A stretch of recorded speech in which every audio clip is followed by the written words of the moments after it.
Welcome, guys. This is Rencity, host of Sports and Shorts of Sorts, doing my thing that I do on the yearly, doing the preview for the NFL season. And with the NFL season kicking off today with defending champion Kansas City Chiefs hosting the Baltimore Ravens, should be an absolute beauty to start the season. My Green Bay Packers take on the Philadelphia Eagles in Sao Paulo, Brazil on Friday. Some rare Friday night football in South America to kick off the season. Red security has been bolstered before the game, so hopefully everything goes off smoothly. And then you ended on Monday night with the New York Jets and a healthy Aaron Rodgers taking on the Super Bowl runner-up San Francisco 49ers. It's the best time of the year, guys. So let's just jump around division to division and see what we're looking at. Starting in the NFC North, starting with Green Bay. I got the jersey on.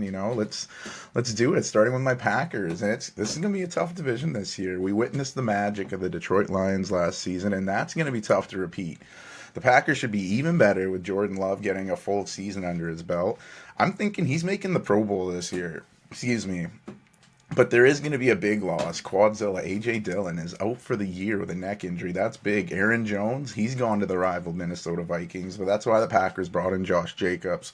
Former NFL rushing leader as a Raider will take pressure off Jordan Love. I'm obviously sounding biased here, but I think the Packers will win this division. And I hope Christian Watson stays healthy. He's such a game breaker when he's on the field. He can be a big difference maker. Expecting youngsters Musgrave, Romeo Dobbs to elevate their game. This receiving core is young, but they're dangerous. Reed, he's another one. There's a lot of eyes on this Packers offense, which is good. Good distraction from the defense, which is also getting better. I don't think I'm sounding hyperbolic here when I say Jair Alexander could get some votes for Defensive Player of the Year. He's that good.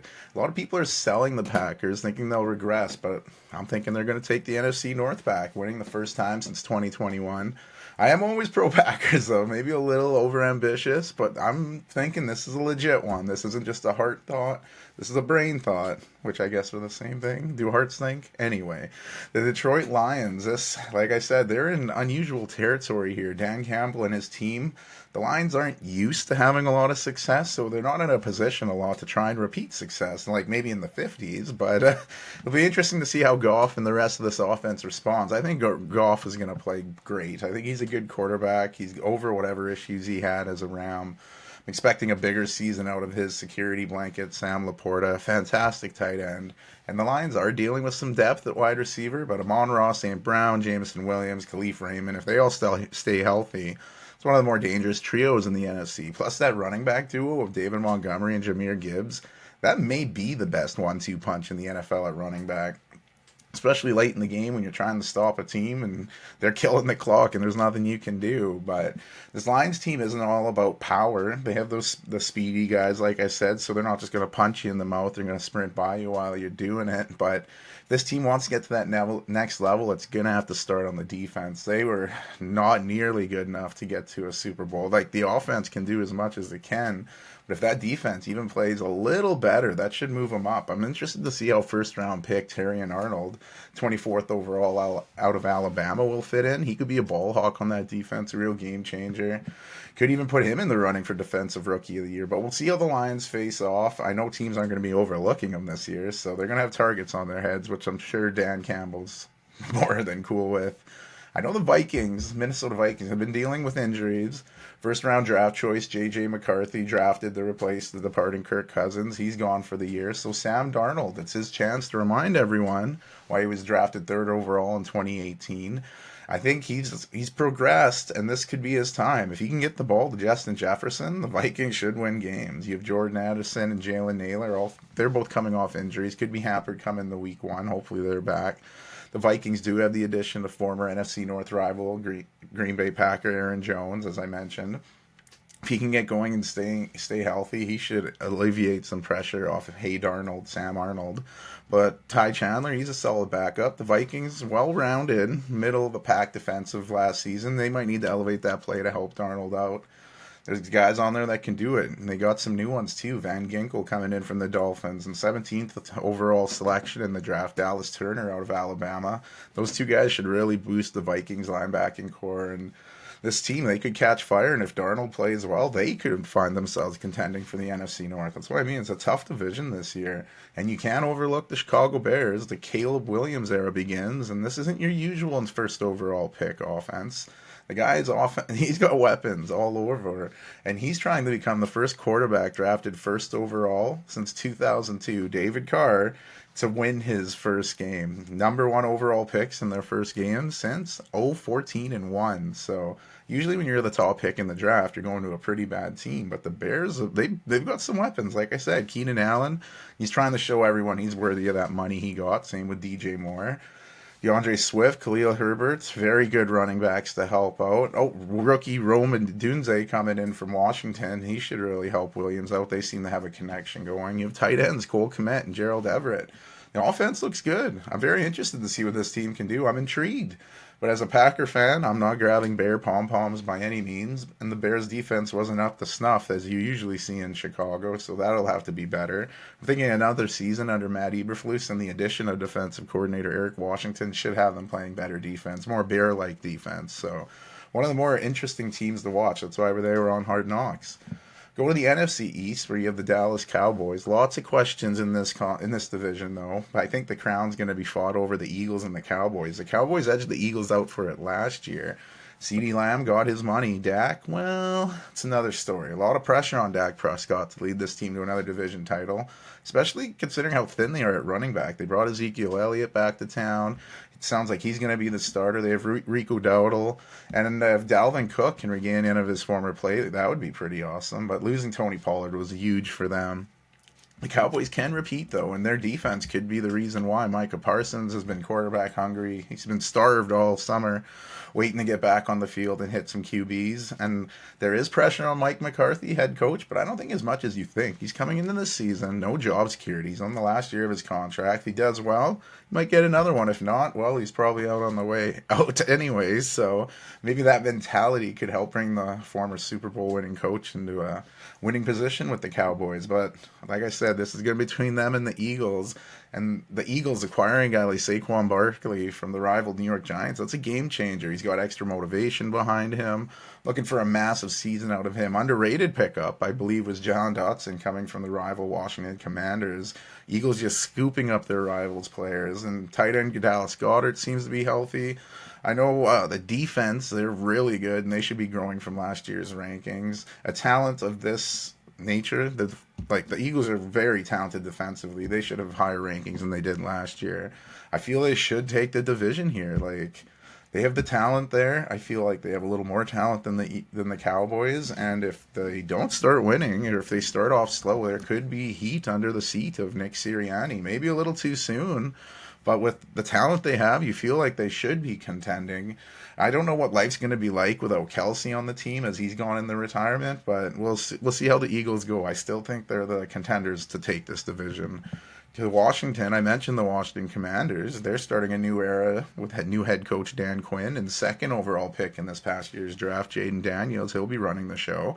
I was surprised they got rid of Dotson. Like I said, he went to the Eagles, but that'll put more pressure on Terry McLaurin, and all he's done has been amazing his whole career. So I think he'll be fine, and I'm interested to see how Brian Robinson Jr., he's the guy in Washington. He should really help out Daniels, but getting Austin Eckler, that's huge. As a fantasy football owner of Austin Eckler in a keeper league, I'm hoping he can split sometimes with Robinson, but when you watch Robinson play, he's something special with the ball. He probably want to get the ball in his hands as much as you can. It'd really help Daniels, I imagine. The tight end position I find intriguing as well. Very good position you need for a young quarterback, and it's probably why they brought Zach Ertz in. He's a veteran. He knows what to do, but watch out for rookie Ben Sinnott. He's coming out of Iowa, and you know how those Iowa tight ends are. They're amazing. So I could see him trying to split time with Ertz, maybe even stealing his job by the end of the year. We wrap up the division with the New York Giants. Tons of pressure on quarterback Daniel Jones coming into this season. He's really regressed since getting that big contract, the one the Giants didn't seem Saquon Barkley was worthy of, letting him go to the Eagles. Rookie wide receiver out of LSU, number 6 overall pick in the draft, Malik Neighbors. He's a game changer when he can get the ball. Question is, can Danny Dimes get him the ball? If he can't, maybe his time in Big Apple's done. Maybe it's the Drew Lock era. Maybe we get Tommy Cutlets back on the scene. We know Tommy DeVito was a fan favorite. Either way, I can't see a lot of optimism coming out of the New York Giants, but maybe Danny Dimes bounces back, surprises us all. Maybe the defense is better than we're thinking. Should be a memorable season in New York, and if they do struggle, at least the Knicks are looking pretty good, so they got that. We go to the NFC South, the Tampa Bay Buccaneers. They've won the division the last 3 years, and they're hoping Baker Mayfield can guide them to a fourth straight. He played well enough, gambling on himself, and playing well enough to earn a big contract extension. The Bucs barely won the division, sharing the same record with the New Orleans Saints, but barely snuck in. Baker will not only need to play like he did last year, but he'll probably have to play a little better for the Bucs to win their fourth straight title. They have some challengers, and I think the biggest challenger is going to be the Atlanta Falcons. They paid Kirk Cousins big money to come to Atlanta with his chain, and they gave a lot of money invested into a 36-year-old fresh off an Achilles injury, but he's good to go. He's got all those weapons around him. Arthur Smith and his staff could never really get the most out of those players, and that's why they're not there. So there's that extra pressure on new head coach Raheem Morris, the Falcons' new offensive coordinator Zach Robinson. Robinson's a former NFL QB who was on the Rams coaching staff as a pass game coordinator and quarterbacks coach. So when Morris left the Rams to take the job in Atlanta, he brought Robinson with him. And like I said, a lot of pressure on these guys to maximize the potential of one on paper looks amazingly talented team. Fantasy football managers have been waiting for an offensive outforce. So draft stock's high right now on Bijan Robinson, Tyler Algier, wide receivers Drake London, and newcomers Darnell Mooney from the Bears and Ray McLeod from the 49ers. But everyone, including myself, is hyped to see what Kirk Cousins can get out of Kyle Pitts, the fourth overall pick of the 2021 draft. He's ready for an explosion. Everybody's thinking his time's now. Talk about pressure on a guy. But the Saints, they were the runner-ups in the division last year, and they'll be looking to get better under head coach Dennis Allen. Newly hired offensive coordinator Clint Kubiak, son of former head coach Gary Kubiak, and he was the passing game coordinator last year for the 49ers. So this is a big opportunity for Clint to walk in his dad's footsteps. He'll have former Raiders quarterback Derek Carr at his disposal. He'll be looking to try to get back in the playoffs and hoping for some reliability out of his young receivers. Chris Olave, Rashid Shaheed, A.T. Perry. They all got to step up, and hopefully Carr can find them. Kamara, he's in a contract year, so I'm expecting Alvin Kamara to have a huge year to get that money. Jamal Williams, he should eat some more goal line touchdowns this season. He had a kind of a down season last year. The Saints could be battling for the Buccaneers for second in this division, or even rivaling the Falcons. This division is always such a wild card. And finishing up the division, we go to Carolina. The Carolina Panthers are coming off a 2-15 season. Number one overall pick in the draft, Bryce Young last year. He looked very troubled throughout the season. To be fair, he didn't get a lot of help. The Panthers are hoping he can progress into the quarterback they traded up to draft. He's got some talent, some veteran talent at wide receiver with Deontay Johnson, veteran Adam Thielen, and last year's second-round draft choice Jonathan Mingo. The Panthers didn't gain much consistency at running back, and I don't know if Edmonton, Alberta's Chuba Hubbard is that guy. I hope so, because I'd love to see nothing more than a Canadian running back succeed in the NFL. And behind him, Miles Sanders has just fallen off the map since leaving Philadelphia, leaving the team a little thin at running back. But the way the team's built right now, there's tons of pressure on this defense to make up for the offense's shortcomings. But the defense seems up to the stand. They're a very talented group. But who knows? Maybe Bryce Young takes the league by notice. The number 2 overall pick last year, C.J. Stroud, certainly did his rookie season. So maybe first-time NFL coach David Canales can come in and help Young get to the level that Stroud's at. Canales left the Bucs as their offensive coordinator, and he does have an offensive coordinator, Brad Idzik, who is holding the position for the first time in the NFL. He also came from Tampa with Canales and was a wide receivers coach with the Bucs last year. So I think this is the Falcons' division to win, but like I said, the NFC South is a crapshoot. It has been in the past, and I wouldn't be surprised if this list I just gave you finishes totally backwards. It could totally end like that. But we go to the NFC West. It's a tough division. They had 3 teams above 500 last year, with the division-leading 49ers going all the way to the Super Bowl, where they fell on the big game in overtime to the Kansas City Chiefs. So there's tons of pressure on Kyle Shanahan to get back to that game and finally win that game. Shanahan has been to the 3 Super Bowls as a coach and lost all 3. He was defensive coordinator in the disastrous blown league for the Atlanta Falcons when they lost to the Patriots. But he's guided the 49ers to 2 Super Bowls, losing both of them to Patrick Mahomes and the Chiefs. But the 49ers have similar group than what they had last year. Lots of pressure of quarterback Brock Purdy to continue to perform at a high level. Brandon Ayuk rescinded his trade request and signed with the team. The offensive talent is there. Christian McCaffrey, last year's Offensive Player of the Year, Deebo Samuel, George Kittle. They were able to come to a contract agreement with left tackle Trent Williams. After the shooting of one of their rookies in the chest in San Francisco, the whole team kind of came together. It's messed up how this stuff happens, but the 49ers, they can beat any team on any given day. The defense, phenomenal. They're still missing Dre Greenlaw, who picked up that injury in the Super Bowl when he was hopping up and down. That was rough. He's slated to return this season, hopefully, and if this team stays healthy, I don't see why they can't get back to the Super Bowl. The Los Angeles Rams shocked a lot of people when they'd finish runner-up in the NFC West and qualify for the postseason as a wild card. Sean McVay did a fantastic job, and he'll be looking to repeat those accomplishments this season. His staff did take some hit. Raheem Morris, defensive coordinator, left to go to Tampa Bay. Zach Robinson also left with him. The defense will now be run by Chris Shula, the grandson of legendary head coach Don Shula, who coached the undefeated Miami Dolphins to a Super Bowl. He was working on the Rams' defensive coaching staff already, so it's a promotion from within, and there'll be pressure on his defense to perform in a tough division. And can the 36-year-old Matthew Stafford still perform? He played pretty well last season, making Puka Nacua a star, and I think Nacua should only get better. Having Cooper Kupp a full season should be better. Throw in the dynamic when healthy, and he is healthy, Kyren Williams, and this team could be scary. And also look out for rookie out of Michigan, Blake Corum. He could be sneaky good in that offense, doing some running back damage in the red zone. The Seattle Seahawks, lots of intrigue surrounding them. They regressed a little bit under Geno Smith last season, barely missing out on the playoffs, but still finishing with a 9-8 record. I'm expecting Geno to play a bit better this season, and the weapons are still there. If he can get the ball into the hands of DK Metcalf, Tyler Lockett, or Jackson Smith and Jigba, the Seahawks should be doing all right. Noah Fant, he's got to do much better than last year. Kenneth Walker III, he's a good back, and if he's healthy, that physical running should really take some pressure off Geno.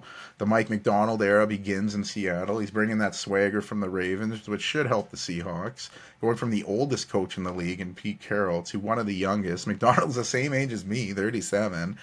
And he's bringing an NCAA guy to be his new offensive coordinator. We'll see how Ryan Grubb does in the NFL with Geno Smith. Grubb was at the University of Washington where he was assistant coach, and before that he was at Fresno State. So I imagine it'll be a bit of a learning curve with the Seahawks, but if he can figure it out, this team could be a force to be reckoned with. And that leaves the Arizona Cardinals. I don't think their record will be nearly as bad as last season. Arizona finished with a 4-13 record, but they were missing franchise quarterback Kyler Murray for a big chunk of that season. When he's in the lineup, you can see the upside of this team. Add one of the most dynamic rookie receivers of this past draft, Marvin Harrison Jr., and this team could be potent offensively. Harrison Jr.'s got some big shoes to fill, following in the footsteps of his Hall of Fame father, Marvin Harrison Sr., but he seems the real deal. He can make the lives easier on receivers Michael Wilson, and Greg Dortch.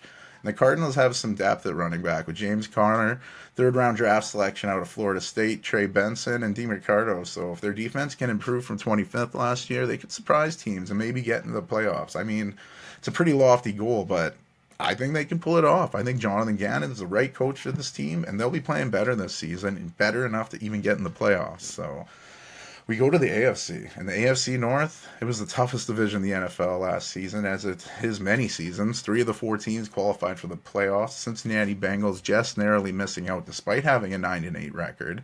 I'm thinking last year's winners have a pretty good shot at winning a division this year again. The Baltimore Ravens, they got to be the team to beat. Lamar Jackson, every bit worthy of that MVP he won last year. What he does on the field is unreal. Extremely hard to replicate. He gets his favorite receiver back in Mark Andrews. That combination at tight end with him and Isaiah Likely, easily the best tight end duo in the league. Throwing receivers Zay Flowers, looking to build off last year's rookie campaign. Rashad Bateman, Nelson Aguilar. These are some weapons. And the biggest addition, literally the biggest for the Ravens, has to be Tennessee Titan Derrick Henry. A backfield of Jackson and Henry just doesn't seem fair. It also sounds like a law firm, but it's real, and it should be really nice. The Ravens continue to have studs on the defensive side, and like I said, this team should repeat as division champions. The only thing going against them is how tough this division is. A few tough losses here and there could be the make or break on who wins this division and hurting them in the season. But really, I think the Ravens are winning the division, and they're going to try to get over their biggest hump, which apparently seems to be the Kansas City Chiefs in the playoffs. So should be a good matchup. That's why that Thursday night opening matchup is so juicy. So the Cincinnati Bengals. Now, I don't think I was too wild to pick the Ravens take the North, but The wild part's the rest of this division. With a healthy Joe Burrow, the Bengals move up from the basement of the division to second place in a wild card spot. Health, obviously, the biggest hurdle for the Bengals, but if healthy, this Bengals team can be really good. Jamar Chase is supposed to be back healthy. When he is, he's one of the best receivers in the league. Having his boy Joe Burrow should make his numbers jump. Go for T. Higgins. It wasn't uncertain if he was still going to be with the club, but he's here. Fantastic receiver. Now, in the rookie out of Princeton, Andre Iosivas, sixth-round pick, but the Hawaiian could possibly surprise people like Puka Nakua did last year. Mike Gesicki, down season in New England, so I'm thinking the tight end wanted a new change of scenery, hoping to get his numbers back up to where they were when he was with Miami. The Bengals had one of the worst defenses last season. If they can just get better on that side of the ball while staying healthy, this team could contend with the Ravens in the division. Before we go all in on the Bengals, we can't forget about another Ohio team, the Cleveland Browns. Despite dealing with quarterback issues all season, the Browns had one of the best defenses in the NFL and finished second in the AFC North at 11-6, qualifying them for the postseason. Said Deshaun Watson is healthy and ready to go, and he even renegotiated some of that monster contract to help accommodate the rest of the salary cap. So it's go time for Watson. They gave up tons to get the QB, and I don't know if he'll ever play like he did back in his Houston days. He was one of the best quarterbacks in the league. He went through his disturbing off the field issues where, quite frankly, he did not portray himself as a very good person, and we haven't seen this guy play like he used to. And it's time to go all in on the Browns with that kind of quarterback stability. If the defense is as good as it is last year, and if they can improve, this team could be really dangerous. But I'm thinking if Watson stinks it up, even though he's getting all that money, you could replace him with a guy like Jameis Winston or heck, even Dorian Thompson-Robinson. And the defense is good enough to get them back in the playoffs. But they'll need some good quarterback play. Nick Chubb, he's starting the season on the physical unable to perform list. He'll be out for at least 4 weeks or probably longer, I'm guessing. Remember, he suffered that torn ACL, MCL, and meniscus tear in one play against the Steelers in week 2 last year. Some were even saying it could be career threatening, so I'm just happy to hear there's a chance he's coming back this season, and they should be erring on the side of caution. So that leaves Jerome Ford, Pierre Strong Jr., and Deontay Foreman to hold down the fort until Chubb can return. Be a runner by committee group here, and hopefully Watson can do enough to get that Cleveland Browns team winning. And that leaves the Pittsburgh Steelers, a team that has never had a losing season under head coach Mike Tomlin. That's 17 consecutive seasons to start his coaching career. But with a very tough division and some uncertainty in the office, this could be the year Tomlin finishes the season with a losing record. The big moves in the offseason brought quarterback Russell Wilson in from Denver. He had a disastrous tenure in Denver with tons of hype coming in where they gave up tons to Russ, and he did not look like he did in Seattle. So the Steelers are hoping for a change of scenery can help Russell Wilson regain some of his old form.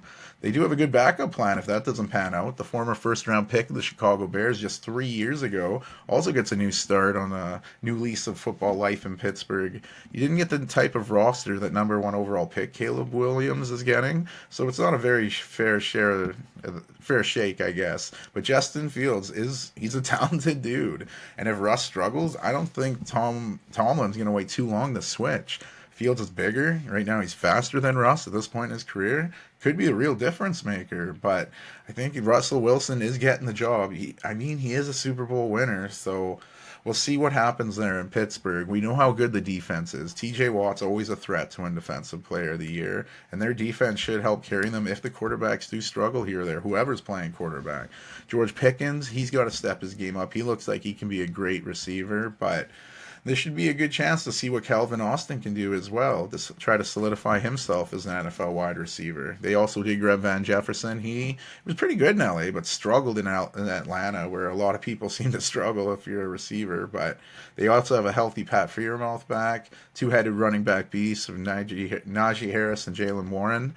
That should help whoever plays quarterback. But as said before, this is one of, if not the toughest divisions in the NFL. Always comes down to health. Who's going to be the healthiest? Can Tomlin keep this record going of having a winning record? It's going to be tough, but we'll see what happens in this division. Like I said, I have the Ravens taking that. The AFC East, I don't want to sound like a broken record here, but another tough division. And it should be a little tougher this year. It's kind of a coin flip at the top between the Bills and the Dolphins. Both finished at 11-6, with the Bills winning the division by a tiebreak, but I feel those two teams should be battling it out for AFC East superiority. Wow, that was a mouthful. But we do have a healthy Aaron Rodgers returning to the Jets, so this division is far from being locked up. The Bills have a little bit of change. No longer is all pro Stephon Diggs hanging around. He wanted out of Buffalo for a bit. He got his wish, leaving the snowy Buffalo winters for those warmer days in Houston. A lot of pressure on quarterback Josh Allen. It'll be interesting to how he performs without his big name receiver, but he's got some people coming in to replace. Second round pick out of Florida State, Keon Coleman. He's making waves around social media with his cool demeanor and knowledge of random NBA players, which I think is awesome. He looks like a cool dude in a talented rookie class. See how he does. They still have Khalil Shakir, who will have to step up with some extra opportunities. And they did bring in Curtis Samuel from Washington. Tight ends Dalton Kincaid and Dawson Knox, always threats in the red zone.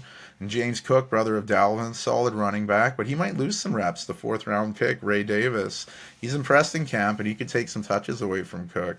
But as good as this offense is, it's the Bills' defense that will be key to getting this team back to the Super Bowl. For the first time since Super Bowl 28 back in 1994, which was the fourth of their four straight Super appearances, all losses, by the way.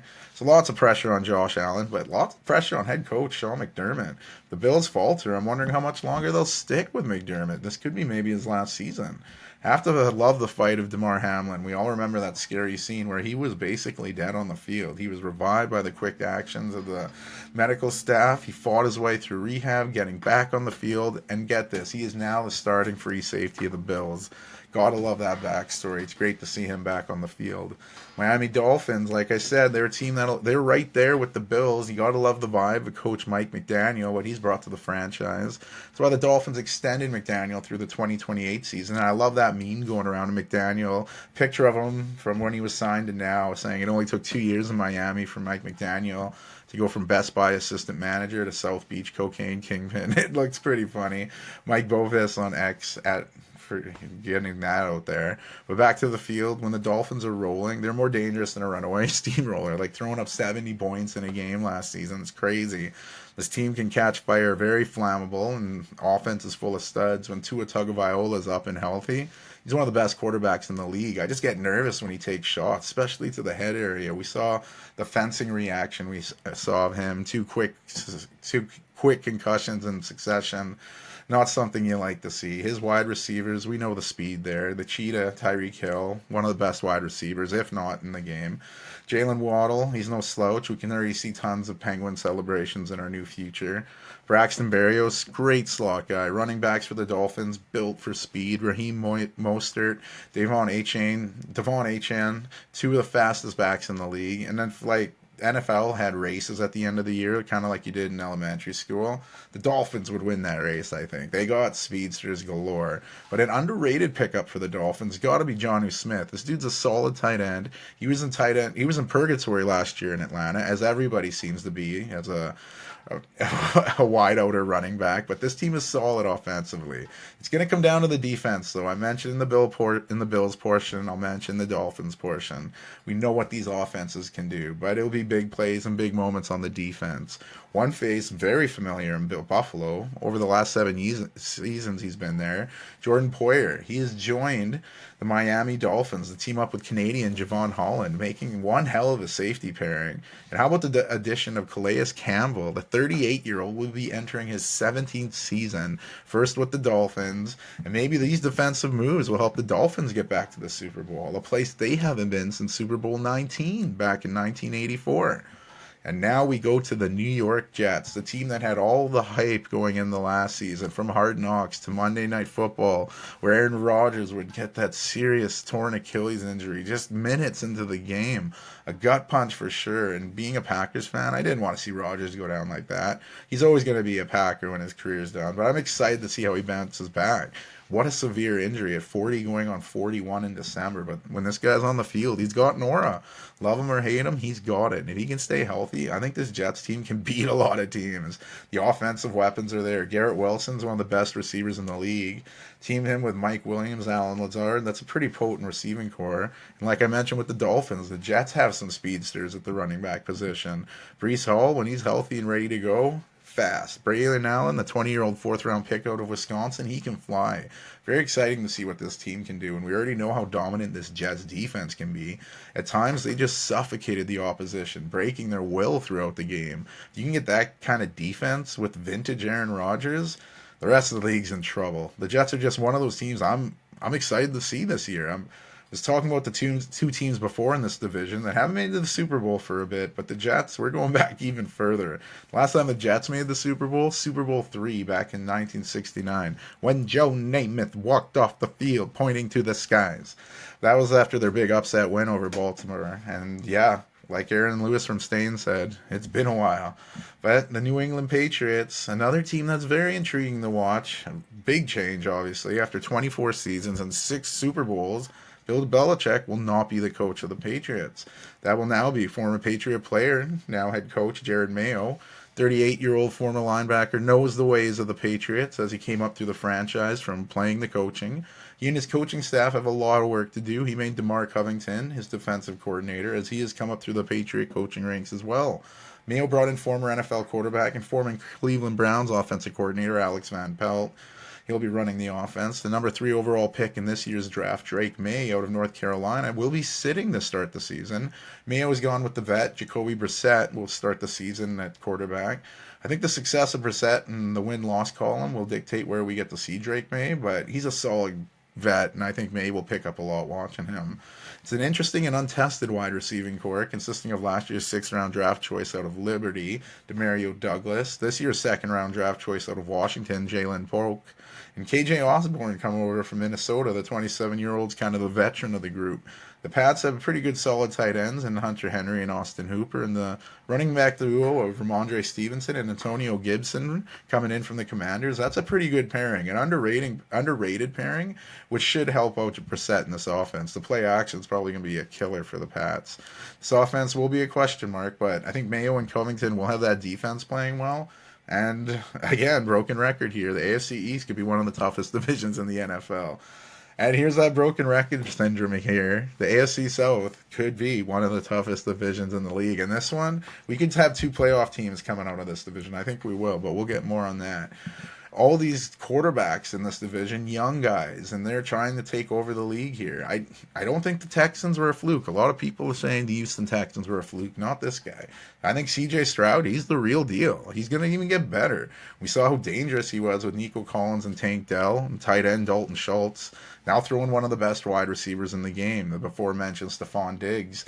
Granted his departure from Buffalo, he's got extra motivation to put up big numbers with Stroud. Tons of pressure on this offensive line to keep Stroud up.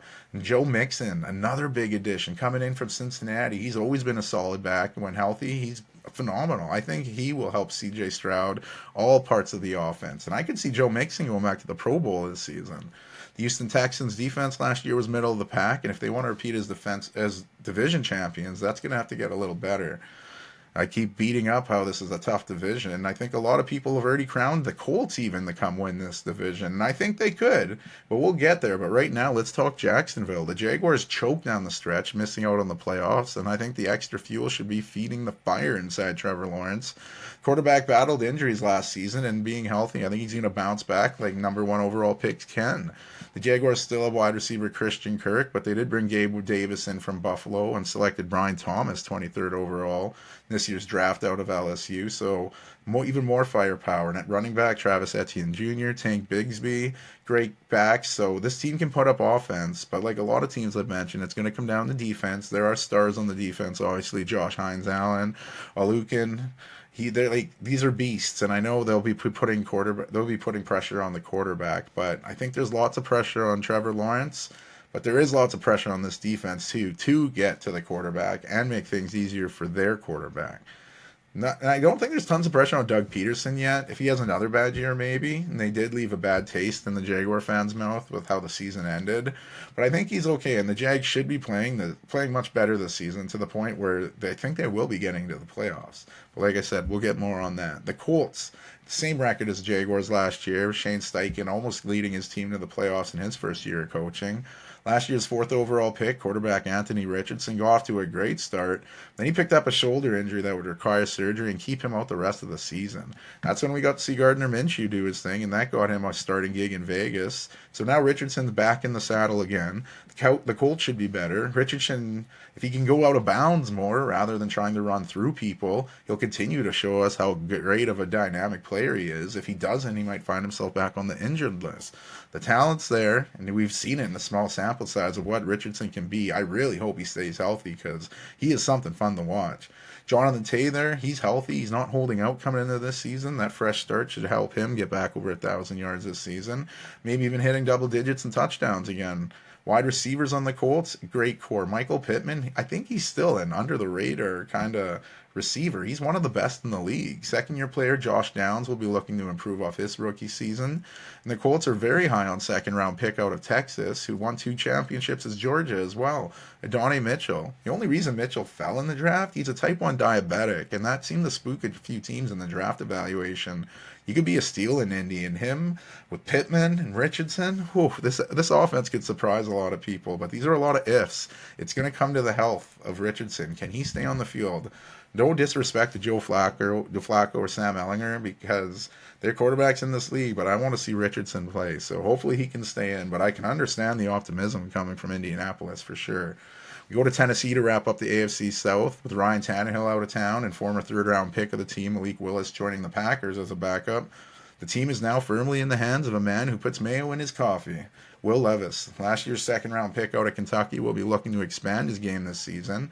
I don't think there's too much of pressure of Mason Rudolph stealing his job right away, but if Levis struggles out the gate, maybe the former Steeler backup could slither in. Something tells me new Titan head coach Brian Callahan will have some patience with Levis, though. He takes on his first NFL coaching gig after working as the Bengals offensive coordinator last 5 seasons. And it'll be weird not seeing the big Derrick Henry in a Titans uniform. As I mentioned, he went to the Ravens. The Titans did bring in former Dallas Cowboy Tony Ballard. He's supposed to be the guy now. Tyjae Spears, he's the third-round pick out of Tulane last year. He showed what he can do in spurts. That could be a nice little 1-2 punch that can help Levis. The Titans are hoping all-pro DeAndre Hopkins is ready to go in week 1. He's been dealing with a knee injury that's been hampering him since July. He's entering his 12th season in the NFL, and his veteran leadership will be needed. The Titans brought in some help at wide receiver, bringing Tyler Boyd in from Cincinnati and Calvin Ridley from the Jaguars. You can bet that Ridley will be a great pickup. That should take some pressure off the younger receivers, Nick Westbrook, Alkini, and Treylon Burks. That's some great talent, and that should distract from the 5'9", 6th-round pick of this past NFL draft, Jaquan Jackson. Very exciting player out of Tulane. But the Titans defense, it was around the middle of the pack, and they did bring in a really big star from the defending Kansas City Chiefs, cornerback L'Jarius Sneed. He had a fantastic season for the Chiefs, and he'll be a great addition to the Titans, bringing championship veteran experience at the age of 27. So with the 3 teams I mentioned getting better above the Titans, I don't know if the Titans are going to break this playoff drought going back to 2021, but if they can at least improve from last year, that should give the fans some hope going in the upcoming season. Or hell, it's the NFL. Levis could go buck wild and they'll make the playoffs, but I don't think I'm getting there yet. We go to the AFC West. We can only start with one team from there. A team looking to make history is the only team to win 3 consecutive Super Bowls. I'm, of course, talking about the Kansas City Chiefs. Even when they played below their usual dominant level last year, the Chiefs went on to win their 2nd straight Super Bowl. Like, how disheartening is that? They look vulnerable. You think you have a chance, and then Patrick Mahomes does something magical on the field to break your heart. And he needed help last season. The team stepped up, especially on the defensive end. The Chiefs had one of the best defensives in the league. Defensive units in the league last year. Cornerback stud, who I mentioned, L'Jarius Sneed, was phenomenal. He'll be a big miss going to Tennessee. And I mentioned a big player down the stretch, Chris Jones. He held out to start the season, got his money, and he showed everyone why he's worth that money. He's a game changer. With him on the field, it's a killer to the opposing offense. You have to put someone in to kind of help him there. And I think the Chiefs will be, I hate to say it, better this season. Mahomes is coming in feeling good. I think Travis Kelce's getting closer to joining his brother in full-time podcast work in retirement. And I don't know how many years he has in the tank, but Mr. Taylor Swift still seems to be the guy that Mahomes will trust in the biggest moments. Signing Hollywood Brown was a big move, though. He will be starting on the sorry, he will be starting the season on the injured list. Not sure how long he'll be out, but he'll be a great asset to this offense when he gets back. Rasheed Rice, he was in the news plenty this offseason for all the wrong reasons. Allegedly involved in a six-car crash in Dallas that sent two people to the hospital. He faces 8 charges from that incident, and some people are wondering why he's even allowed to play. It is kind of questioning, like, those are some pretty serious charges. But it sounds like the league is letting the legal portion kind of play out before they make a decision. But considering the seriousness of these charges, I could see Rice getting some kind of suspension. Not sure when, not sure how long it's going to be, but you got to feel something's coming, which could be big for the Chiefs. And maybe that is why they brought in Juju Smith Schuster. He had a disappointing season with the Patriots, but the Chiefs are hoping he'll fit back in with the team like he did before he left, or maybe even putting up numbers like his Pittsburgh days. But there is some pressure on Sky Moore to improve his number. The former second round pick out of Western Michigan just 2 years ago hasn't lived up to his potential in Kansas City. And a wild card on the Chiefs is their first round selection out of this past draft. 29th overall pick out of Texas, Xavier Worthy. He set the fastest time in the 40-yard dash in NFL Combine history. His 4.21 beat the record held by former first round pick wide receiver John Ross. But like I said, this team has plenty of eyes on history. They're looking to become the first team to win 3 straight Super Bowls. That would also move in the second all-time for most Super Bowls by a franchise. Right now, the Chiefs are tied third all-time with my Green Bay Packers and the New York Giants at 4. So lots of history on the line, a healthy team, well, up minus Hollywood Brown. But this team should be better than they were last year when they won the Super Bowl. Like, I mean, that sounds scary. But the question is, which team is going to beat the playoffs come playoffs time? It's got to be a very short list here. We go to the Chargers. After a very disappointing season in LA, the team seems rejuvenated and inspired by some of the changes they made. Mostly head coach Jim Harbaugh coming into town has seemed to pumped up the fan base. He's leaving the college ranks to return to the NFL, and we were wondering where and when. The answers are LA with the Chargers, and the when after a national championship in Michigan, just before getting hit with some NCAA allegations. But Harbaugh is one of the best coaches out there. He was amazing at Stanford. He jumped to the NFL, got to the 49ers of the Super Bowl. He went to college, faced adversity before winning a national championship with his alma mater, Michigan, I mentioned. Now he's returning to the NFL, hoping to get back to the Super Bowl. He's got a great coaching staff, too, bringing defensive coordinator from Michigan, Jesse Minter. He falls into the NFL. It'll be the first time the 41-year-old will hold that position in the NFL.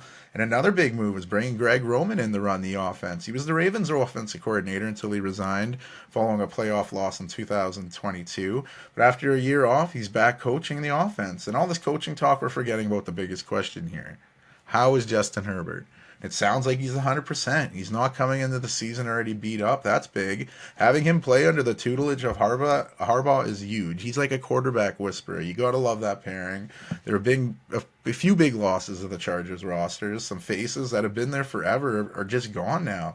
I mentioned Austin Eckler. He was with the Chargers 7 years before joining the Commanders. Keenan Allen played his entire 11-year career with the Chargers, even when they were in San Diego. But he didn't want to accept the hometown discount, and he signed with Chicago. And I don't blame him. The dude is your leading receiver, coming off one of his best seasons. He's 32 years old. He's been there his whole career, and you're asking him for a pay cut? I mean, that's wild. I'm not a Bears guy, but I'm glad he went there, and I'm hoping he can live up to that big contract for a team that wanted him. The running back situation feels a little Baltimore-y. You got running backs Gus Edwards and J.K. Dobbins both leaving the Ravens to join the Chargers, reunite with former offensive coordinator Greg Roman. I mentioned the departure of Allen, but Herbert still has Joshua Palmer. He should be healthy to start the season, and they'll be expecting a lot more out of first-round pick out of last year's draft, Quentin Johnston. The 21st pick out of Temple did not live up to his potential. Granted, the injuries at quarterback did not help, but it'll be nice to see what he can do with a healthy Herbert. The X factor for the Chargers could be their second-round pick out of Georgia, Ladd McConkey. He could really make a difference. I look forward to seeing how his chemistry grows with Herbert. The defense was pretty bad last season, and they didn't get a lot of help from the offense, but there'll be pressure on Harbaugh and his Michigan guy to turn this defense around. I don't know if this team can contend with the Chiefs. I mean, who can? But if this team stays healthy, I think they'll make some jumps under the new coaching staff and get back into the postseason. The Raiders, they're an intriguing team to me. They could finish as high as second in this division, sneaking in the playoffs, or they could finish in the bottom. But I'm thinking in the third spot's kind of where I've settled on, and that seems okay. I'm happy there.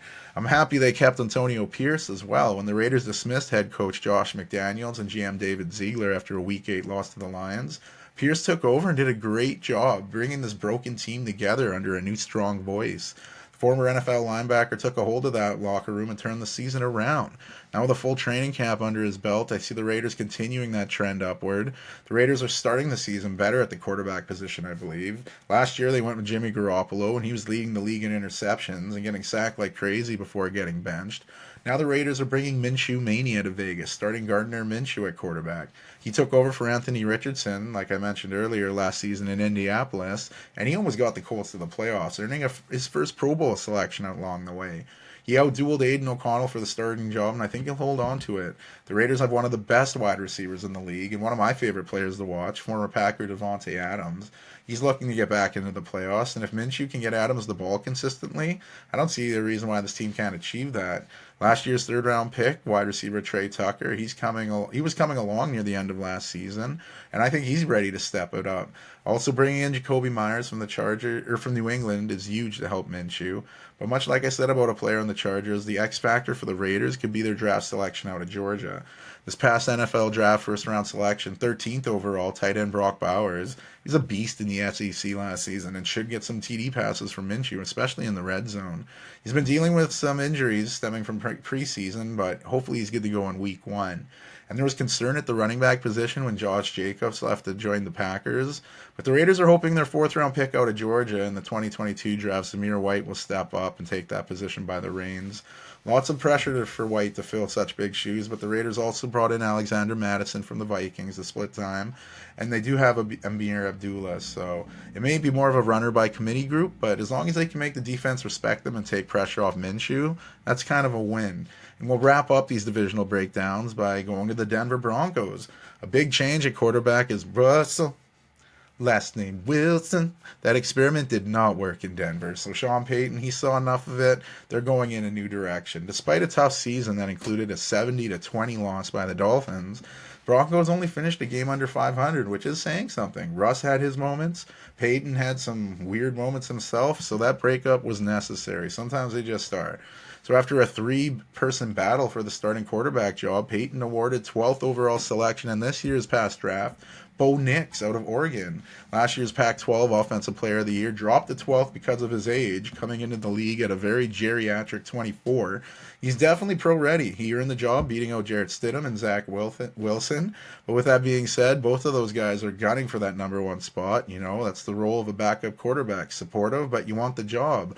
So I'm interested to see how long of a leash Sean Payton has with the rookie quarterback and how publicly he will criticize him, because we know how he liked to criticize Russ. So we'll see what happens there.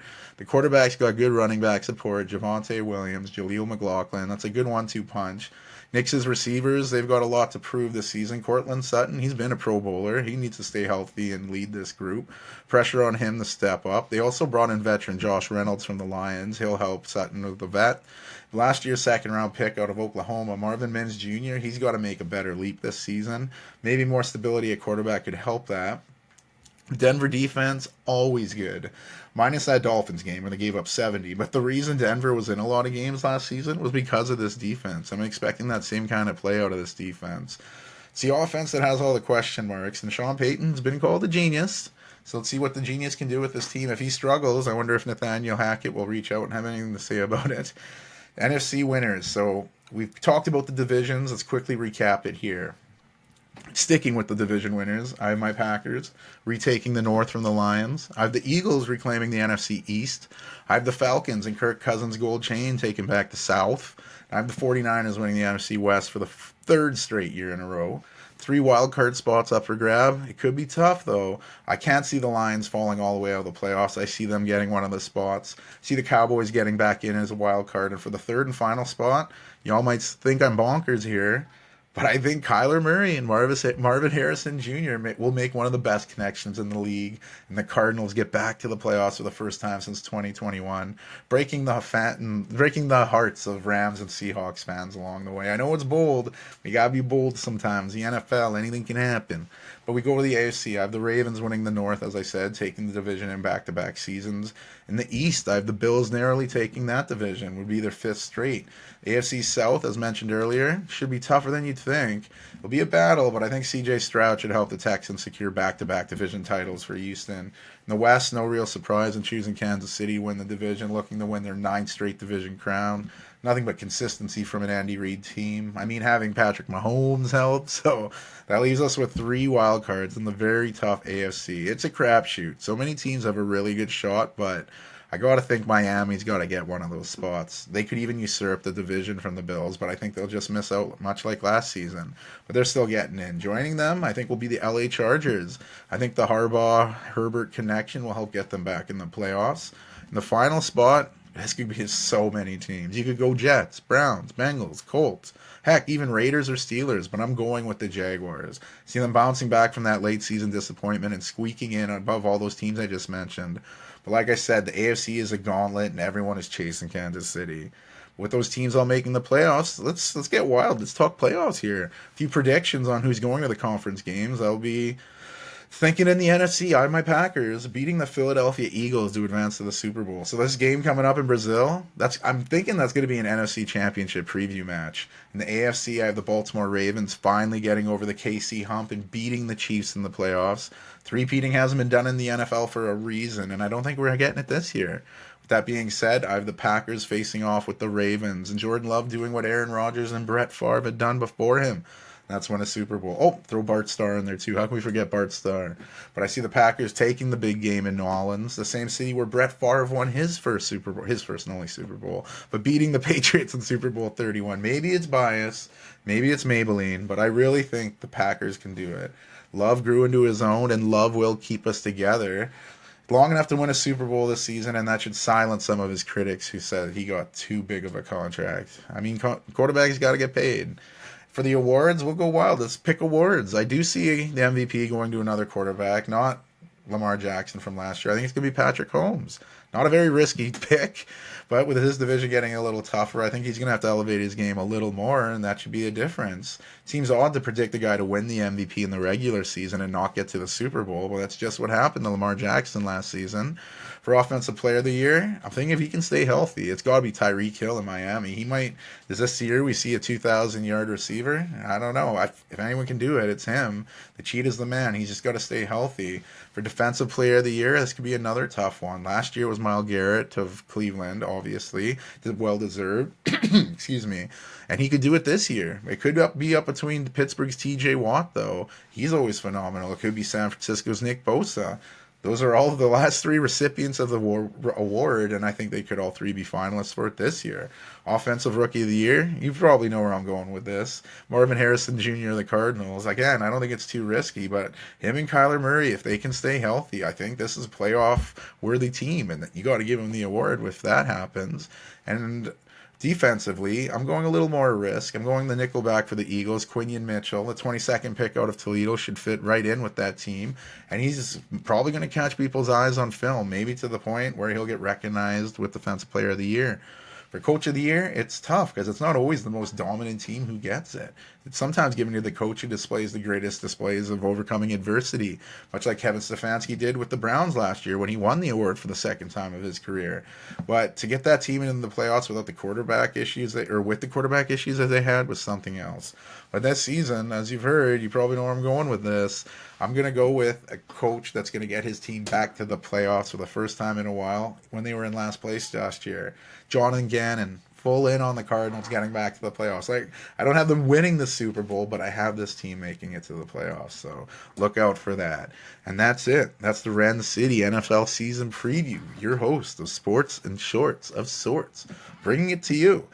Just gets you all that info of what you want coming into the season, gets you some ideas for the playoffs, what you think will happen. I love the beginning of the year. Everyone's optimistic. Everyone's like, you know what? I think we got a chance. The best teams obviously think that all the time, but even the younger teams are like, I think it's coming together. This is our year. Maybe we'll see one of those teams butts through. Maybe they'll blow up by week 8 and we'll see a coach fired. Either way, the NFL's here. It's back. Check your rosters before kickoff time.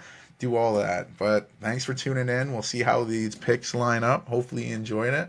I enjoyed talking about it. So thanks again for coming in. Rencity out.